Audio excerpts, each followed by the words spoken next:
Bismillah. Assalamualaikum warahmatullahi wabarakatuh. Innal hamdalillah nahmaduhu wa nasta'inuhu wa nastaghfiruh wa na'udzu billahi ta'ala min shururi anfusina wa min sayyiati a'malina. Man yahdihillahu fala mudilla lahu wa man yudlil fala hadiya lahu. Wa asyhadu an la ilaha illallah wahdahu la syarika lah wa asyhadu anna Muhammadan abduhu wa rasuluh. Ya ayyuhalladzina amanu taqullaha haqqa tuqatih wa la tamutunna illa wa antum muslimun.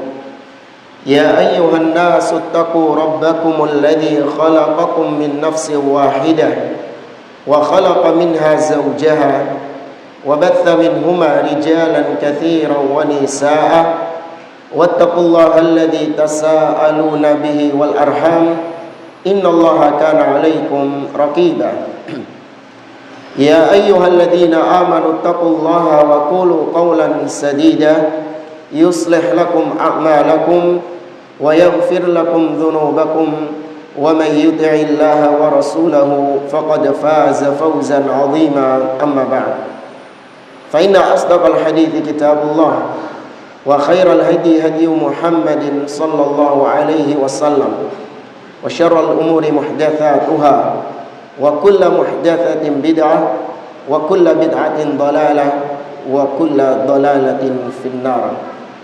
معاشر المسلمين إخواني في الله وأخواتي rahimani wa rahimakumullah. Alhamdulillah, segala puji bagi Allah Subhanahu wa taala, Rabb semesta alam, yang telah melimpahkan nikmat-nikmatnya kepada kita, sehingga di pagi hari ini kita masih dijadikan oleh Allah sebagai hamba-hambanya yang beriman, yang bertauhid, yang hanya beribadah kepadanya dan tidak menyekutukannya dengan sesuatu apapun. Dan kita masih dijadikan oleh Allah sebagai hambanya yang istiqamah di atas sunnah, di atas jalan Nabi SAW dan manhajnya para salafus saleh.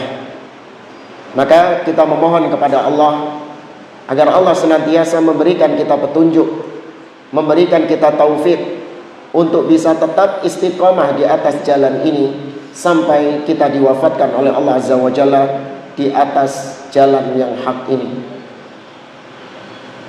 Ikhwani fillah wa akhwati rahimani wa rahimakumullah.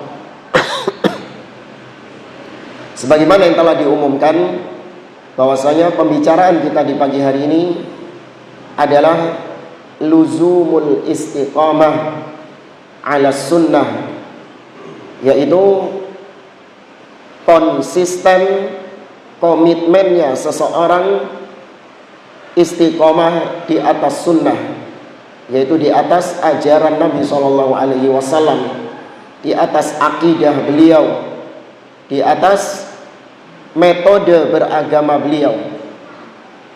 Ini penting untuk kita bahas, terutama di zaman-zaman fitnah seperti sekarang.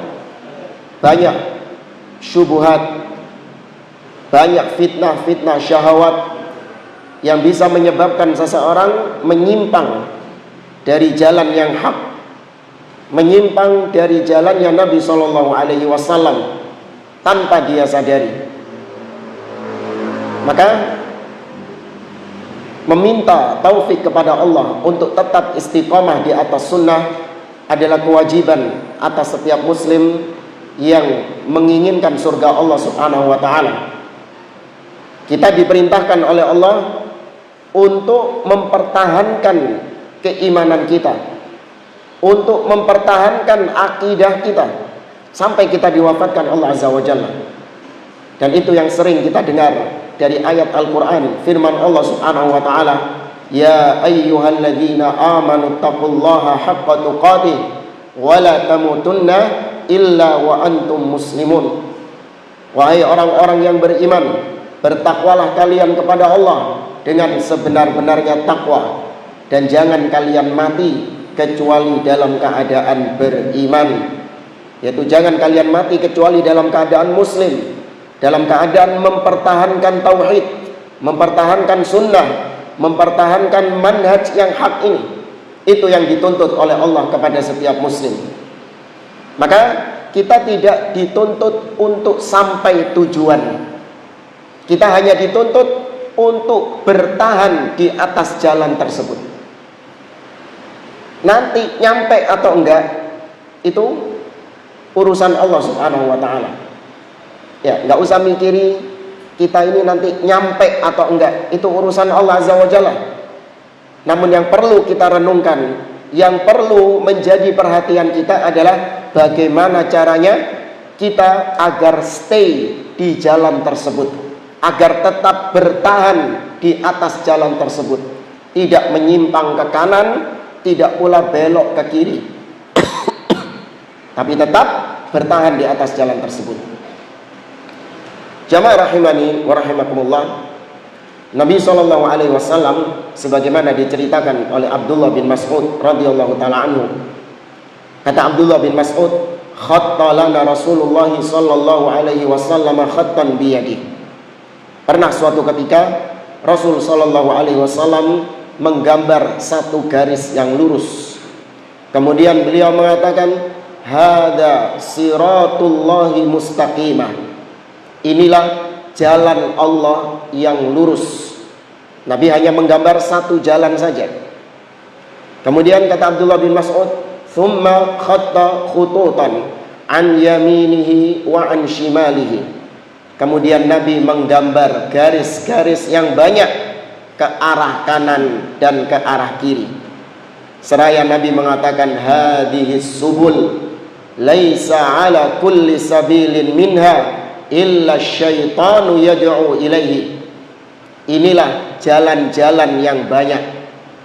Tidaklah di setiap jalan-jalan yang banyak ini, melainkan pasti ada syaitan yang menyeru manusia, yang mengajak manusia untuk lewat jalan tersebut.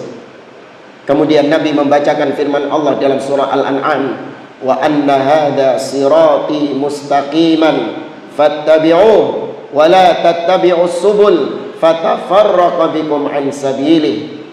Kata Allah Subhanahu wa taala, sesungguhnya inilah jalanku yang lurus, yaitu satu jalan yang digaris oleh Nabi sallallahu alaihi wasallam. Fattabi'u, ikuti jalan ini. Bertahanlah kalian di atas jalan tersebut. Wala tattabi'us subul, dan jangan kalian mengikuti jalan-jalan yang banyak tadi. Fatafarraqa bikum an sabili. Karena kalau kalian mengikuti jalan-jalan yang banyak tadi, niscaya kalian akan tercerai-berai, akan berpecah belah dari jalan Allah Subhanahu wa taala. Ikhwani fillah rahimani wa rahimakumullah. Dalam kisah tadi nampak bahwasanya Nabi SAW dan juga Allah Subhanahu wa taala memerintahkan kita untuk mengikuti satu jalan yang lurus ini, yaitu jalannya Nabi dan para sahabat-sahabatnya. Allah melarang kita untuk mengikuti jalan-jalan yang bercabang tadi. Meskipun kelihatannya jalan yang bercabang-cabang itu adalah jalan-jalan yang indah, jalan-jalan yang bagus, yang hati kita itu condong, hawa nafsu kita itu condong kepada jalan-jalan tersebut. Namun ketahuilah, jalan-jalan itu mengantarkan seseorang kepada neraka. Sebaliknya, jalan yang lurus, jalannya Nabi dan para sahabatnya, itu akan mengantarkan seseorang kepada surga, meskipun jalan tersebut gak disukai oleh hawa nafsu manusia, meskipun jalan tersebut tidak dicintai oleh manusia. Karena demikianlah kata Nabi SAW, huffatil jannatu bil makarih, surga dikelilingi perkara-perkara yang tidak disukai oleh manusia. Wa huffatin naru bisyahawat, sebaliknya neraka dikelilingi oleh perkara-perkara yang dicintai oleh syahwat manusia. Maka memang berat istiqomah di atas satu jalan yang hak ini, itu perkara yang berat, melelahkan, capek, penuh onak dan duri. Oleh karenanya banyak yang berguguran melewati jalannya Nabi dan para sahabat ini. Banyak yang berguguran ke kanan dan ke kiri, mengikuti hawa nafsunya, atau terseret arus-arus syubhat. Itu ujian dari Allah Subhanahu wa ta'ala. Sejauh mana kau serius menempuh surga Allah Subhanahu wa ta'ala. Seandainya kau benar-benar serius menginginkan surga Allah, niscaya kau akan bertahan di atas jalan tersebut. Betapapun badai, ombak menerpamu, kau tetap bertahan di atas jalan tersebut, tetap istiqomah di atas jalan tersebut, karena kau yakin ending dari jalan tersebut adalah surga Allah Subhanahu wa ta'ala. Namun sebagian orang gak serius menempuh surga. Dia lebih condong kepada hawa nafsunya, dia lebih condong kepada syubhat-syubhat yang berkembang di tengah masyarakat, mengikuti arus kebanyakan manusia. Gak mau tampil beda dengan manusia, takut dibully, takut dikucilkan, takut dicaci maki, sehingga dia rela banting akidahnya, dia rela banting setir ke kanan dan ke kiri, mengikuti arus manusia kemanapun arus manusia itu menuju. Maka jemaah yang dimuliakan oleh Allah Subhanahu wa ta'ala, pembahasan kita insya Allah, semoga Allah Subhanahu wa ta'ala menjadikan apa yang kita pelajari di pagi hari ini sebagai hal yang bisa membuat kita semakin kuat, semakin kokoh akidah kita, semakin kuat kita bertahan di atas manhaj yang hak ini, semakin istiqomah di atas akidah yang sahihah ini. Pembahasan ini lebih cocoknya kita ambil dari salah satu hadis Nabi SAW yang dikenal sebagai hadis wasiat perpisahan. Ya kan? Pernah tahu nggak? Hadis wasiat perpisahan. Hadis riwayat siapa? Dari sahabat siapa? Terkenal hadis ini. Nggak mungkin antum nggak tahu.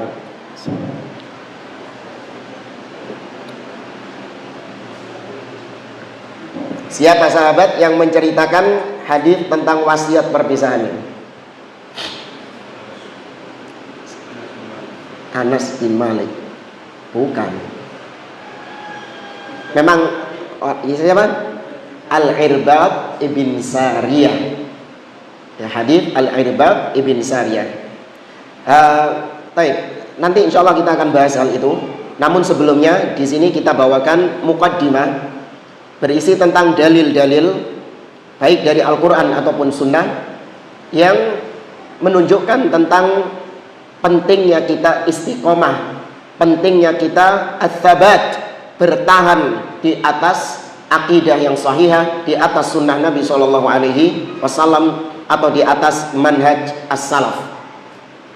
Di sini kita ambilkan dari risalah yang ditulis oleh Syekh Ad-Doktor Muhammad Ibn Umar Bazmul hafizahullahu ta'ala yang berjudul Ats-Tsabat 'alal Manhaj, bertahan di atas manhaj, tegar di atas manhaj salaf. Ya, ini risalah yang ringkas namun luar biasa isinya yang ditulis oleh Syekh Muhammad bin Umar Bazmul hafizahullahu ta'ala. Beliau membawakan beberapa dalil-dalil, di antaranya dari Anas bin Malik radhiyallahu taala anhu, Nabi SAW sering membaca doa, ya muqallibal qulub, tsabbit qulubana ala dinik. Wahai zat yang membolak-balikkan hati, tetapkan hatiku, ya, istiqomahkan hatiku, kuatkan hati-hati kami, ala dinik, di atas agamamu. Ketika itu Anas bin Malik bertanya kepada Nabi SAW, ya Rasulullah, amanna bika wa bima ji'ta bihi, fahal takhafu alaina. Wahai Rasulullah, kita ini sudah beriman, ya, kita sudah beriman kepadamu, dan kita juga sudah beriman dengan apa yang kau bawa dari agama Islam ini. Apakah kau takut kami menyimpang? Apakah kau takut kami tidak istiqomah di atas agama ini? Kami sudah beriman. Maka Nabi SAW mengatakan, "Na'am, iya." Berarti Nabi takut jamaah, Nabi khawatir. Ini sekelas sahabat. Ya, ini sekelas sahabat. Nabi khawatir kalau mereka menyimpang. Apalagi kita yang levelnya jauh di bawah para sahabat. Dan memang demikian. Ya, sebagian orang yang ada di zaman Nabi SAW yang sebelumnya sudah masuk Islam, sebagian di antara mereka murtad, keluar dari Islam tatkala mereka mendengar kisah tentang Isra wal Mi'raj. Ketika Nabi menceritakan bahwasanya beliau melakukan perjalanan dari Masjidil Haram ke Masjidil Aqsa, kemudian naik ke Sidratul Muntaha, balik lagi ke kota Mekah, hanya kurang dari 1 malam, sebagian malam, di mana akal manusia ketika itu gak mampu menalar hal tersebut. Iya, karena naik kuda yang paling cepat 1 bulan jamaah. Dari Mekah menuju Palestina, Syam, naik kuda yang paling cepat satu bulan perjalanan. Ini ada orang dari Mekah menuju ke Palestina, naik ke atas, kembali lagi ke kota Mekah, kurang dari 1 malam. Akal siapa yang bisa menerima itu? Kecuali orang-orang yang beriman kepada Nabi SAW. Sebagian yang sudah masuk Islam, akhirnya mereka meragukan Nabi SAW, bahkan menuduh Nabi sudah gak waras. Ini sebagian orang di zaman Islam, di zaman Nabi SAW menyimpang. Maka wajar kalau Nabi khawatir terhadap para sahabat, apalagi kita yang ada di zaman sekarang. Nabi mengatakan, "Innal qulub baina usbu'aini min asabi'ir rahman yuqallibuha kaifa yasha." Sesungguhnya hati manusia itu berada di antara 2 jari jemari Allah Subhanahu wa ta'ala. Allah bolak-balikkan hati seseorang kemanapun Allah kehendaki. Hari ini dia beriman, kalau Allah berkehendak dia menyimpang, detik itu juga dia menyimpang dari jalan Allah Azza wa Jalla. Mudah bagi Allah Subhanahu wa ta'ala. Dibolak-balikkan hati manusia. Dan realita yang kita saksikan demikian adanya. Nabi SAW mengatakan di antara fitnah akhir zaman, yusbihur rajulu mu'mina wa yumsi kafira, wa yumsi mu'mina wa yusbihu kafira. Seorang di pagi harinya masih beriman, sore harinya dia telah kafir. Sore harinya masih beriman, keesokan paginya dia telah kafir. Begitu mudahnya, begitu cepatnya dia menyimpang dari jalan Allah Azza wa Jalla. Ya, ini pentingnya doa yang diajarkan oleh Nabi SAW. Kemudian ikhwani fillah rahimani wa rahimakumullah, Asy-Syaikh menyebutkan di sini tentang ahamiyatut tsabat 'ala din, urgensi istiqomah di atas agama ini, wa talabuhu wa hajatul muslim ilaihi, dan pentingnya kita terus meminta keistiqomahan kepada Allah Subhanahu wa ta'ala, dan bagaimana seorang muslim sangat-sangat membutuhkan taufik dari Allah untuk bisa istiqomah di atas jalan tersebut. Jadi maksud ucapan beliau ini, jangan sampai ketika kita ini istiqomah, jangan dianggap bahwa keistiqomahan kita di atas al-haq, di atas manhaj salaf itu karena kegigihan kita, karena kehebatan kita. Enggak. Ya, mungkin di sini ada orang yang sudah puluhan tahun, Ustaz, saya bertahan di atas manhaj salaf. Iya, karena saya ini rajin taklim, rajin ngaji, karena saya ini kuat akidahnya, karena saya ini begini. Enggak. Ya, penting untuk kita ketahui bahwa kuatnya akidah seseorang, kokohnya akidah seseorang itu murni apa? Dari siapa? Dari Allah Azza wa Jalla. Itu murni taufik dari Allah Azza wa Jalla. Ya, agar kita tidak ujub dengan apa yang sedang atau apa yang sudah kita capai. Beliau menyebutkan tentang kisah para nabi dan rasul yang mereka ini mewasiatkan anak-anak mereka untuk istiqomah di atas agama yang hak. di atas tauhid. Sebagaimana yang Allah sebutkan dalam surat Al-Baqarah ayat 132 tentang Nabi Ibrahim dan juga Nabi Yakub ketika mewasiatkan keturunan-keturunannya. Allah mengatakan wa wassa biha Ibrahimu banihi wa Yaqub ya baniya innallaha astafa lakumuddin fala tamutunna illa wa antum muslimun. Kata Allah Azza wa Jalla, dan Ibrahim, demikian juga Yakub alaihi wassalam mewasiatkan kepada anak-anaknya. Apa wasiat mereka?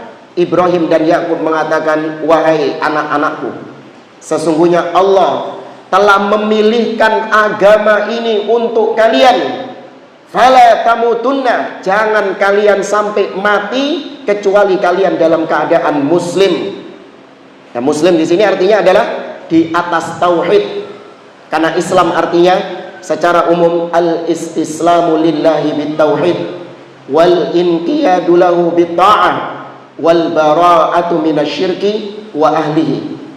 Islam artinya adalah berserah diri kepada Allah dengan mentauhidkannya, kemudian melaksanakan ketaatan-ketaatan kepada Allah, tunduk dengan ketaatan kepada Allah, dan berlepas diri dari segala macam bentuk-bentuk kesyirikan. Nih wasiat para nabi dan rasul. Mereka mewasiati anak-anaknya agar jangan sampai mati kecuali dalam keadaan di atas tauhid. Nah, ini menunjukkan disuruh istiqomah, disuruh mempertahankan akidah. Ya, bagaimanapun badai menimpamu, bagaimanapun ujian menimpamu, tetap jangan tinggalkan akidah ini. Jangan tinggalkan agama ini, tauhid ini. Itu wasiatnya Nabi Ibrahim dan Nabi Yakub alaihi wassalam. Demikian juga jamaah, kata beliau, kita ketika melaksanakan sholat, salah satu di antara rukun sholat adalah membaca surat Al-Fatihah. Dan di dalam surat Al-Fatihah ada permohonan dari hamba kepada Allah agar Allah memberikan hidayah istiqomah di atas agama ini. Apa doanya itu? Ihdinas siratal mustaqim. Ya Allah, tunjukkan kepada kami, berikan hidayah kepada kami menuju jalan yang lurus, di atas jalan yang lurus. Karena namanya hidayah, kata para ulama, ada dua model. Yang pertama, hidayah fit thariq, dan yang kedua, hidayah alat thariq. Hidayah menuju jalan, dan yang kedua, hidayah di atas jalan. Apa maksudnya? Contoh, ada seorang kafir, dia mendapatkan hidayah dari Allah, mendapatkan taufik dari Allah, sehingga dia masuk ke dalam agama Islam, jadi mu'alaf. Maka ini namanya hidayah menuju jalan. Dia sudah jadi muslim. Tapi ketika dia sudah jadi muslim, apakah statusnya sebagai seorang muslim itu permanen, atau bisa nggak dia balik lagi ke agama lamanya? Bisa dia balik ke agama lamanya. Nah, ini butuh hidayah yang kedua tadi, yaitu hidayah di atas jalan. Dia sudah berada di atas jalan itu, dia minta kepada Allah agar Allah tetapkan saya di atas jalan ini sampai mati. Jadi jangan seperti anggapan sebagian orang. Mereka mengatakan orang-orang yang sholat itu orang-orang sesat. Loh kok bisa? Iya, coba itu lihat, dengerin. Imamnya baca ihdinas siratal mustaqim. Ya Allah, tunjukkan kepada kami, berikan hidayah kepada kami ke jalan yang lurus. Loh, berarti lah sesat deh. Seandainya dia sudah di atas jalan yang lurus, nggak perlu dia mengatakan ihdinas siratal mustaqim. Ini balul, ya, ini jahil kuadrat, ya, ngongor bin goblok. Padahal ketika kita mengatakan ihdinas siratal mustaqim, bukan maknanya kita berada di atas kesesatan, tapi di antara maknanya adalah kita minta kepada Allah hidayah agar Allah memberikan kita keistiqomahan di atas jalan ini. Seorang diberi hidayah sunnah, dulunya ahli bidah, kemudian diberi hidayah sunnah, apakah terus menerus dia bisa di atas sunnah ini? Jamin nggak dia bisa di atas sunnah ini sampai mati? Nggak jamin. Nggak jamin dia di atas sunnah ini sampai mati. Makanya dia minta kepada Allah supaya dia ditetapkan di atas sunnah sampai dia diwafatkan oleh Allah. Itu taufik dari Allah Azza wa Jalla. Hanya Allah yang memberikan itu. Manusia nggak bisa ngasih hidayah berupa taufik itu. Ya, makanya kita ketika berdoa, ketika dalam surat Al-Fatihah, ketika sholat kita berdoa kepada Allah, hadirkan di dalam diri kita perasaan seperti ini. Jangan kita hanya sekedar membaca doa, tapi kita nggak tahu maknanya. Dan kita tidak sedang dalam kondisi meminta kepada Allah Subhanahu wa Ta'ala. Kan kita kalau sholat gitu ya. Bahkan saking hafalnya surat Al-Fatihah, baru Bismillahirrahmanirrahim, tanpa kita sadari moro-moro wis tutup waladhdallin amin. Iya, tanpa kita sadari, tahu-tahu sudah sampai mana? Waladhdallin amin. Padahal di situ ada doa yang harusnya ketika kita mengatakan ihdinas siratal mustaqim, hadirkan hati kita bahwa kita sedang meminta kepada Allah Subhanahu wa Ta'ala. Kita sedang berharap kepada Allah Azza wa Jalla. Ya. Ini nanti kalau sholat dipraktekkan ihdinas siratal mustaqim, benar-benar minta kepada Allah. Baik, setelah itu jamaah rahimani wa rahimakumullah, Syekh Muhammad bin Umar Bazmul hafizahullah ta'ala, beliau menyebutkan hadis yang cukup panjang diriwayatkan oleh Imam Bukhari dari Khabbab ibnul Arad, seorang sahabat Nabi SAW. Ya, Khabbab ibnul Al-Arad radhiyallahu ta'ala anhu. Khabbab mengatakan, syakauna ila Rasulillah sallallahu alaihi wasallam wa huwa mutawassidun burdatan lahu fi dhillil Ka'bah. Pernah suatu ketika, kata Khabbab, aku sambat mengeluh kepada Nabi sallallahu alaihi wasallam, yakni atas perlakuan orang-orang Quraisy kepadaku. Apa yang diperlakukan orang-orang Quraisy kepada Khabbab? Khabbab ini diapain? Bukan dibully, itu kita lah yang dibully. Kita ini ujiannya cuma dibully, dicaci maki, disindir-sindir, dikatain radikal, katain wahabi, dikucilkan, ya, ada yang dipecat dari perusahaan, mungkin dari kantor. Itu ujian-ujian kita kayak gitu. Ujian sahabat itu terlalu cemen buat para sahabat. Ya, ujian-ujian kita ini bagi para sahabat, alah, terlalu cemen. Karena besarnya ujian tergantung besarnya iman jamaah. Kenapa kita diuji dengan ujian-ujian seperti itu? Karena memang iman kita rendah. Kenapa sahabat diuji dengan ujian-ujian seperti itu? Karena iman mereka tinggi. Makanya yang paling berat ujiannya siapa? Di antara manusia, para nabi. Inna asyaddan nasi bala'an al-anbiya, kata Nabi SAW. Sesungguhnya manusia yang paling berat ujiannya adalah para nabi, karena keimanan mereka itu yang paling tinggi.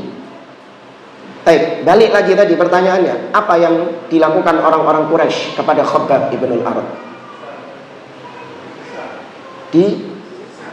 Disiksa. Siksanya ya apa?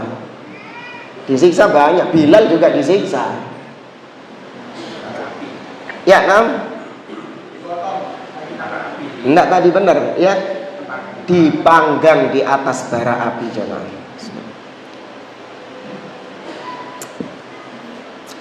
Karena Khabbab bin Ibnul Arad ini seorang blacksmith, pandai besi.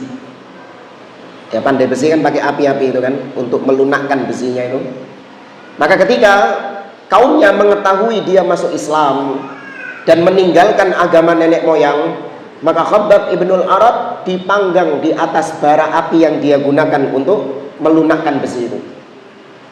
Bukannya orangnya yang mati, apinya yang mati, kena tetesan-tetesan lemak dari tubuhnya itu. Nah, tahu antum kalau bakar sate, kemarin ini lak riyoyo. Antum bakar sate biasanya, nah itu arangnya itu ada tetesan-tetesan lemak itu. Nah, itu tetesan-tetesan lemak itu membuat apinya padam, wonge urip. Khabbab ibnul Arat hidup dengan punggung yang sudah nyenyek, maksud kita nyenyek, melepuh. Khabbab datang kepada Nabi SAW mengeluhkan, ini sudah parah ini perlakuan orang-orang Quraisy kepada kita. Kita bukan cuma dicaci maki, tapi sudah sampai taraf penyiksaan. Khabbab mengatakan kepada Nabi, ketika itu Nabi sedang duduk-duduk di dekat Ka'bah, jadi bersender di naungan Ka'bah. Kemudian Khabbab mengatakan, ala tastansiru lana, ala tad'ullaha lana, ya Rasulullah, tidakkah kau minta kepada Allah agar Allah menolong kami? Tidakkah kau berdoa kepada Allah agar Allah menurunkan pertolongannya kepada kami? Apa kata Nabi SAW? Kana ar-rajul fi man qablakum yughfaru lahu fil ard. Khabbab, tahu nggak? Dulu orang-orang beriman sebelum engkau, yakni umat-umat terdahulu, di antara mereka ujiannya itu adalah digalikan lubang. Ya, digalikan lubang di tanah. Fayuj'alu fihi, kemudian orangnya ditaruh di lubang tersebut. Fayuja'u bil minsyar, kemudian didatangkan gergaji. Ya, didatangkan gergaji. Fayudha' ala ra'sihi, dan gergaji itu diletakkan di atas kepalanya. Fayushaqqu bithnataini, dan terbelah kepalanya menjadi dua. Ya, Anda bisa bayangkan orang-orang beriman di zaman dahulu diuji keimanannya dengan cara dibelah kepalanya menjadi dua. Tapi kata Nabi SAW, wa ma yasudduhu dzalika an dini, tapi itu tidak membuat mereka melepaskan agama ini. Mereka tetap istiqomah memegang agamanya, tidak dilepaskan agama ini. Kemudian Nabi menceritakan lagi, di antara mereka wa yumsyatu bi amsyatil hadid ma duna lahmihi min 'azmin aw 'asabin. Ada juga di antara mereka yang disisir dengan sisir yang terbuat dari besi, memisahkan antara daging dengan tulangnya. Ya, memisahkan antara daging dengan tulangnya. Wa ma yasudduhu dzalika an dini, itu pun juga tidak membuat mereka melepaskan akidah ini, melepaskan manhaj ini. Mereka tetap tegar di atas agama. Kemudian Nabi mengatakan, wallahi la yutimmanna hadzal amr, demi Allah, Allah akan menyempurnakan agama ini, yakni Allah akan memenangkan agama ini. Kita diuji sekarang dengan ujian-ujian perlakuan orang-orang Quraisy yang luar biasa kepada kita. Kelak Allah akan memenangkan agama ini. Kata Nabi SAW, hatta yasirar raqibu min Son'a ila Hadramaut la yakhafu illallah awidhi'ba ala ghanamihi. Sampai akhirnya seorang ketika melakukan perjalanan dari Son'a menuju Hadramaut di Yaman, tidak ada yang dia takuti kecuali hanya Allah Subhanahu wa ta'ala, atau seekor serigala yang bisa menerkam kambing-kambing yang dia gembalakan. Yakni saking meratanya Islam, maka tingkat keamanannya sangat luar biasa. Karena kalau melakukan perjalanan dari Son'a menuju Hadramaut, itu di zaman tersebut orang khawatir ada rampok, ada begal, ya, pembunuh dan yang lainnya. Tapi ketika Allah sudah memenangkan agama ini, Allah sudah menyempurnakan agama ini, dan manusia tunduk kepada hukum Allah Subhanahu wa ta'ala, maka kondisinya jadi aman. Sehingga kalau orang melakukan safar perjalanan dari Son'a menuju Hadramaut, tidak ada yang dia takuti, nggak ada begal, nggak ada rampok. Yang dia takuti hanya Allah Subhanahu wa ta'ala, atau binatang-binatang buas yang bisa mencelakakan gembalaan-gembalaannya. Kemudian Nabi menutup sabdanya dengan mengatakan, walakinnakum tasta'jilun, akan tetapi kalian itu adalah kaum yang terburu-buru, tergesa-gesa, maunya itu langsung melihat hasilnya, nggak mau melewati proses. Paham jamaah? Maunya itu langsung menang, langsung mendapatkan hasil, nggak mau bersusah payah untuk mengalami proses. Dan memang tabiat manusia ya, proses itu adalah sesuatu yang tidak disenangi. Ya, namanya proses itu sesuatu yang tidak disenangi. Seorang ketika bangun rumah, renovasi rumah, dia nggak suka dengan prosesnya itu. Apa yang terjadi kalau rumahnya direnovasi?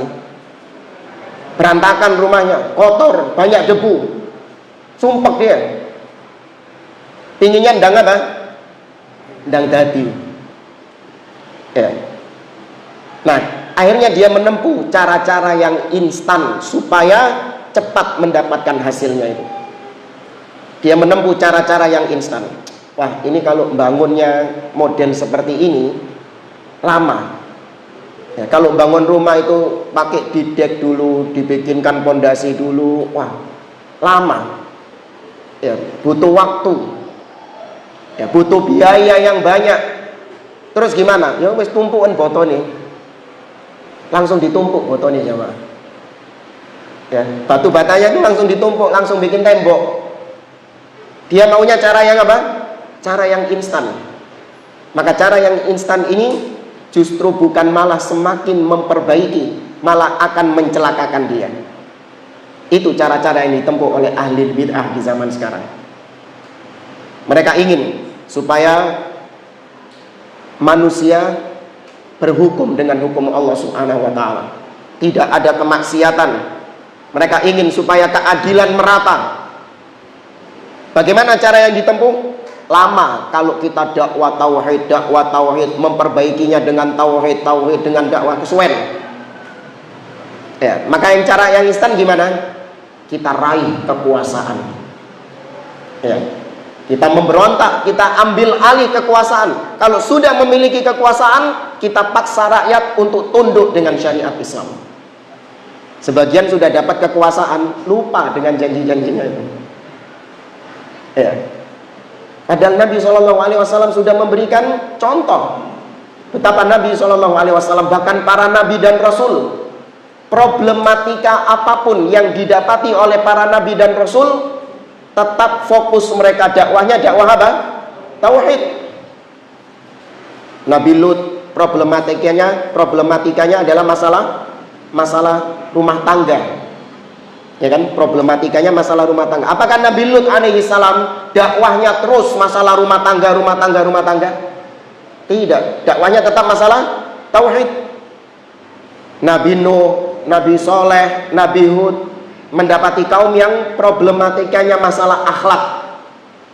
Ya, di mana mereka merasa bahwa mereka lah kaum yang paling kuat di atas muka bumi ini.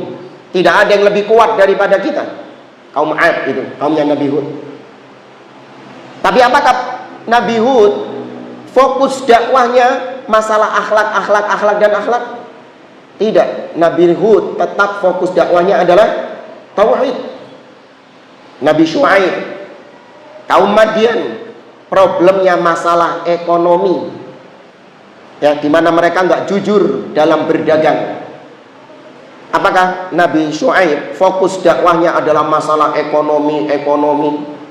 Tidak, tetap dakwanya masalah apa? At-tauhid. Bahkan kalau antum lihat di surat Al-A'raf, nabi-nabi yang saya sebut tadi, mereka mengucapkan kalimat yang sama kepada kaumnya. Ya qaumi i'budullah ma lakum min ilahin ghairuh. Wahai kaumku, sembahlah Allah, sungguh kalian tidak memiliki sesembahan lain selain Dia. Tauhid yang difokuskan. Maka jamaah rahimani wa rahimakumullah, kita dituntut oleh Allah Subhanahu wa ta'ala untuk bersabar menjalankan proses ini. Adapun hasilnya itu milik Allah, urusan Allah Subhanahu wa ta'ala. Jangan dengan alasan mengejar hasil kemudian Anda mencari jalan-jalan yang diharamkan oleh Allah Subhanahu wa ta'ala. Nggak benar. Ya, nggak benar. Ya, tetap menjalankan proses tersebut. Kata Nabi, jangan tergesa-gesa. Kalian ini adalah umat yang tergesa-gesa. Maunya langsung menang, maunya langsung berhasil, nggak mau bersabar melakukan proses. Ini pengalaman ya. Tadi kita lihat renovasi rumah, orang nggak sabar dengan renovasi rumah. Demikian juga renovasi jalan jamaah. Ya kan? Orang ketika merenovasi jalan, jalannya di aspal atau di aluha. Nah, ini yang terbaru di aluha. Nggak sabar dengan kemacetan, nggak sabar dengan apa-apa yang ada di sana dari hal-hal yang tidak disukai oleh manusia, nggak sabar dia. Bahkan menyalahkan pemerintah, ini menyalahkan bahkan sampai tukang-tukang proyek disalahkan kabeh gitu. Nggak mau bersabar. Memang nggak enak menjalankan proses, iya. Siapa bilang menjalankan proses itu enak? Nggak enak. Tapi kita dituntut bersabar demi hasil yang baik. Imam At-Tirmidzi meriwayatkan dari Anas bin Malik, Nabi SAW bersabda, "Ya'ti 'alan nasi zamanun as-sabiru 'ala dini kal qabid 'alal jamr." Kata Nabi SAW, kelak akan datang suatu masa, suatu zaman di mana seseorang yang bertahan, bersabar di atas agamanya itu seperti seseorang yang menggenggam bara api. Panas, tapi gimana, nggak boleh dilepas bara api ini. Tapi kalau tetap dipegang, apa rasanya? Panas. Ini kinayah dari Nabi SAW. Jangan megang api beneran. Ya, jangan. Saya bertahan di atas agama, nyekel arang tenanan, ojo. Ini kinayah. Betapa pedihnya, betapa sakitnya, ya, betapa sengsaranya orang yang bertahan di atas agama ini, orang yang bertahan di atas manhaj ini siap-siap mendapatkan kepedihan itu. Jadi jangan dibayangkan orang yang istiqomah di atas agama itu akan mendapatkan kebahagiaan, yang mendapatkan jalannya lancar terus, nggak ada onak dan duri, nggak ada ujian-ujian. Jangan dibayangkan seperti itu. Ya. Allah Azza wa Jalla mengatakan dalam surah Al-Ankabut, di awal-awal surah Al-Ankabut, kata Allah, Alif Lam Mim, ahasiban nasu ayyutraku ayyaqulu amanna wa hum la yuftanun. Alif Lam Mim. Apakah manusia mengira ketika mereka mengatakan amanna, kami beriman, lantas kami biarkan mereka begitu saja dan tidak kami uji dan tidak kami berikan ujian? Jadi ada orang mengaku muslim, mengaku ahlus sunnah di atas manhaj salaf, kemudian dibiarkan saja, nggak diuji sama Allah? Nggak mungkin. Allah dengan takkid mengatakan dalam ayat setelahnya, walaqad fatannal ladzina min qablihim. Sungguh kami telah menguji orang-orang beriman sebelum mereka. Fala ya'lamannallahu alladzina shadaqu wa la ya'lamannal kadzibin. Agar Allah tahu siapa di antara mereka yang jujur keimanannya dan siapa di antara mereka yang dusta keimanannya. Itu taunya dari ujian itu jemaah. Dengan adanya ujian-ujian tersebut, maka diketahui bagaimana kualitas iman seseorang. Apakah terbuat dari baja atau dari kerupuk yang melempem. Itu diketahuinya dari mana? Dari ujian, baik berupa sakit atau tadi dibully. Dan tingkat keimanan seseorang seperti itulah besar ujiannya. Ya, sebagaimana kalau sekolah jemaah, ya, di sekolah guru itu tahu dari mana kalau muridnya ini selama ini memperhatikan pelajaran. Gimana cara membedakan gurunya? Murid yang memperhatikan pelajaran dengan murid yang malas, yang tidur ketika pelajaran. Bagaimana cara guru membedakannya? Dengan ujian. Ya, dengan ujian baru terbedakan, terpisahkan antara orang-orang, anak-anak, murid-murid yang serius belajar dengan yang gak serius belajar. Itu dengan ujian. Dan ujiannya semakin engkau berilmu, ini sekolah ya, semakin engkau berilmu, ujiannya juga semakin berat. Ya, makanya nggak sama dong ujian anak TK. TK ada ujiannya kan? Nggak ada. Nggak sama ujian anak SD sama ujiannya anak-anak SMA. Nggak sama. Anak SD ketika ngelihat lembar ujian anak-anak SMA, apa yang ada di pikirannya? Apa ini? cek soro itu. Sama kita kalau ngelihat ujiannya sahabat, gimana perasaan kita? Oh, kok sampai segitunya ini, berat ini ujiannya ini. Ya. Demikian juga anak SMA ketika ngelihat ujiannya anak SD, gimana? Allah, oh,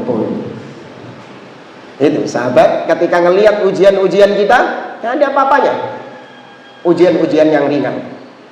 Tapi naudzubillah, para sahabat meskipun ujian mereka berat, namun mereka tetap istiqomah di atas agama ini. Seperti Khabbab bin Ibnul Arat tadi, meskipun punggungnya melepuk, dia tetap memegang agama ini. Bilal bin Rabah ditindih dengan batu yang besar, tetap memegang agama ini. Dan para sahabat-sahabat yang lain, padahal ujian mereka berat.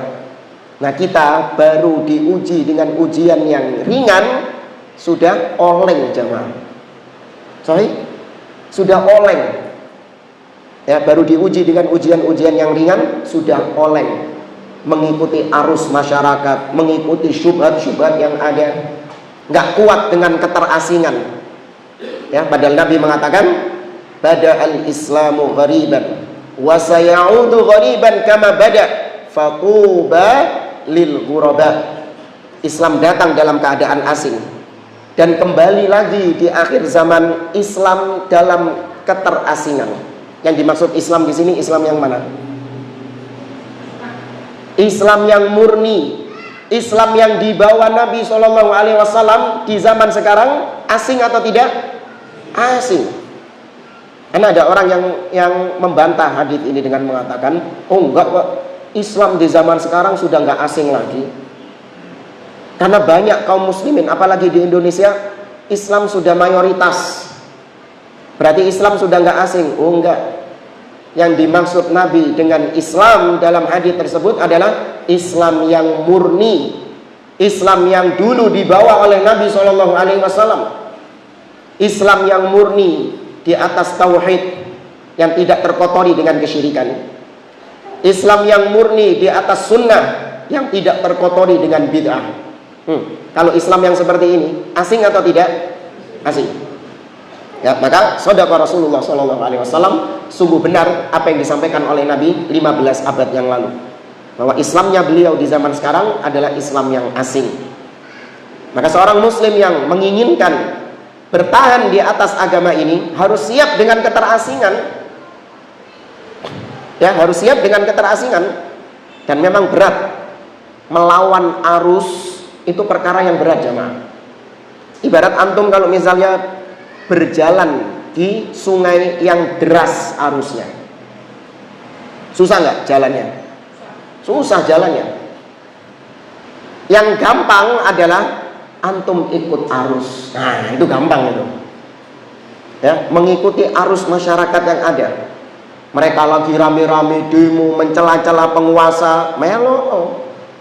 Enak antum, aman, nggak bakalan dikucilkan, nggak bakalan dibully. Bahkan antum mendapatkan simpati yang banyak. Ya. Tapi ketika antum bertahan di atas agama, yaitu tetap mendengar dan taat kepada pemimpin, tidak memberontak kepada pemimpin, maka berbagai hujatan, cacian, bulian akan ditujukan kepada antum.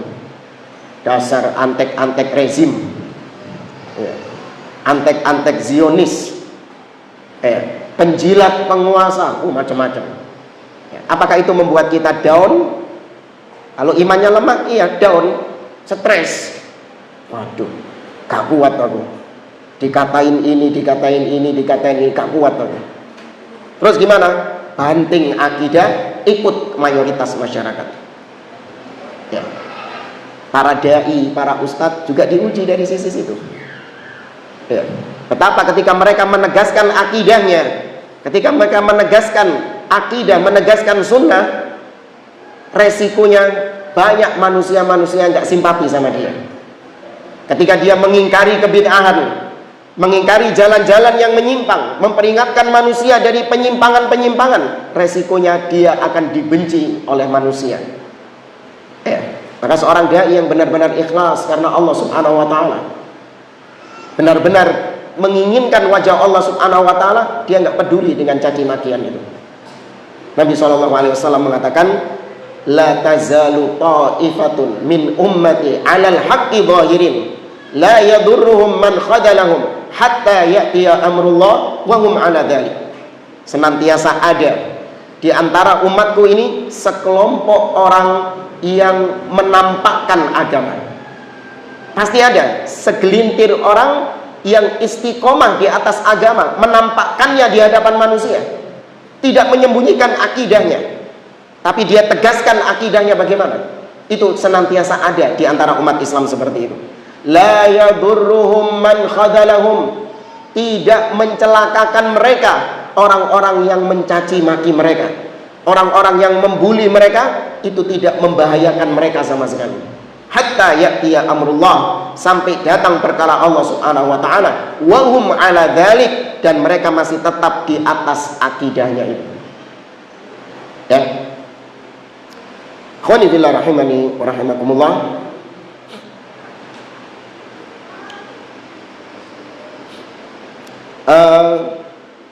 Al-Imam Al-Auza'i, salah seorang ulama salaf, beliau pernah mengatakan, alaika bi athari man salaf wa in rafadakan nas wa iyyaka wa ara'ar rijal wa in zakhrafuhu laka bil qaul. Kata beliau, hendaklah engkau berpegang dengan athar, peninggalan-peninggalan para salaf. Pegang teguh akidah mereka, pegang teguh cara beragama mereka, yakni para sahabat dan generasi setelahnya. Wa in rafadakan nas, meskipun manusia nggak suka sama inti, meskipun orang-orang benci sama engkau, tetap kau pegang akidahnya para salaf ini.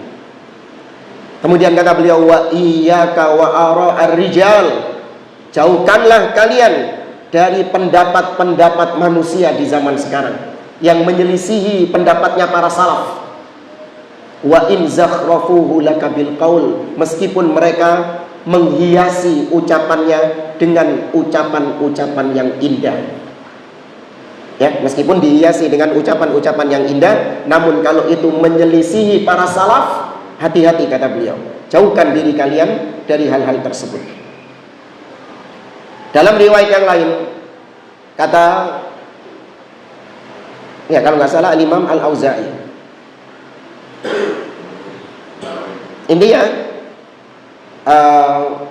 para ulama salaf mereka mengatakan, ilzam tariqal haq, istiqomahlah kalian di atas jalan yang hak, wala taghtar awala tastauhish min qillatis salikin, dan jangan kau sedih dengan sedikitnya orang-orang yang di atas jalan ini.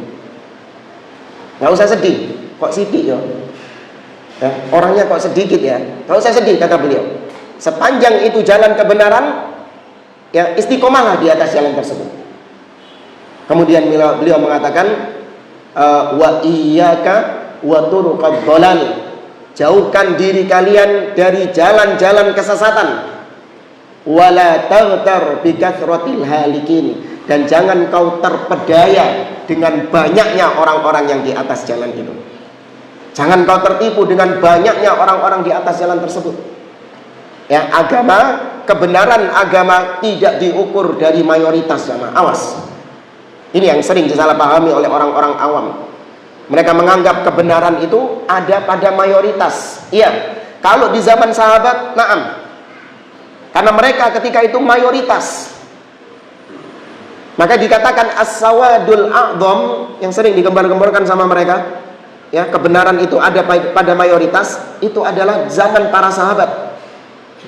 Adapun di zaman sekarang, maka barometer kebenaran adalah muwafaqatud dalil, yang kesesuaian dengan dalil Al-Quran dan Sunnah. Karena Abdullah bin Mas'ud radhiyallahu ta'ala anhu, ketika beliau menafsirkan al-jamaah, tahu al-jamaah yang dalam hadis perpecahan umat, Yahudi jadi 72, ya, Nasara jadi Yahudi 71, Nasara 72, Islam 73, kulluhum finnar illa wahida, semua di neraka kecuali satu. Siapa satu ini? Al-jamaah. Abdullah bin Mas'ud mengatakan, al-jama'ah ma wafaqal haq. Jamaah itu adalah siapapun yang di atas kebenaran, wa in kunta wahdak, meskipun kau ijenan, meskipun kau seorang diri, tapi kau berada di atas jalan kebenaran sesuai dengan dalil Al-Quran dan Sunnah dan pendapat para sahabat, kau yang disebut jamaah. Sedangkan mereka yang berkumpul-kumpul, meskipun pakai baju putih-putih semuanya, mau jumlahnya 7 juta orang, ya, kumpul di satu tempat, katanya inilah berjamaah. Tapi kalau cara mereka, jalan beragama mereka menyimpang dari jalannya Nabi dan para sahabatnya, mereka tidak dikatakan berjamaah, tapi mereka dikatakan bercerai-berai. Itu konsep kita kayak gitu, jamaah. Jadi jangan dikatakan berjamaah itu artinya gandengan semua. Yang ahli bid'ah sama ahlu sunnah gandengan semua. Wah, Islam bersatu. Indahnya persatuan. Padahal di situ ada pelaku kesyirikan. Ada orang-orang yang menolak sifat-sifat Allah Subhanahu wa ta'ala. Ada orang-orang yang menghinakan sunnah, mengagung-agungkan bid'ah. Bahkan ada juga orang-orang Syiah Rafidhah, penuhan akal. Semuanya campur jadi satu. Terus dikatakan persatuan Islam. Mereka bercerai-berai meskipun jasad mereka bersatu. Sedangkan antum yang sendirian, gak ikut-ikutan mereka, antum yang dikatakan al-jamaah, antum yang dikatakan bersatu. Karena maknanya antum bersatu bersama Nabi dan para sahabat di atas jalan ini. Meskipun jasad antum berpisah jauh dengan jasadnya para sahabat Nabi jasadnya Nabi dan para sahabat radhiyallahu ta'ala anhu, tapi jalan yang antum tempuh, metode beragama yang antum tempuh sama dengan metode mereka, maka antum yang dikatakan berjamaah, bersatu. Baik, kayaknya kepanjangan ini. Kita langsung masuk ke materi hadis Irbad bin Sariyah.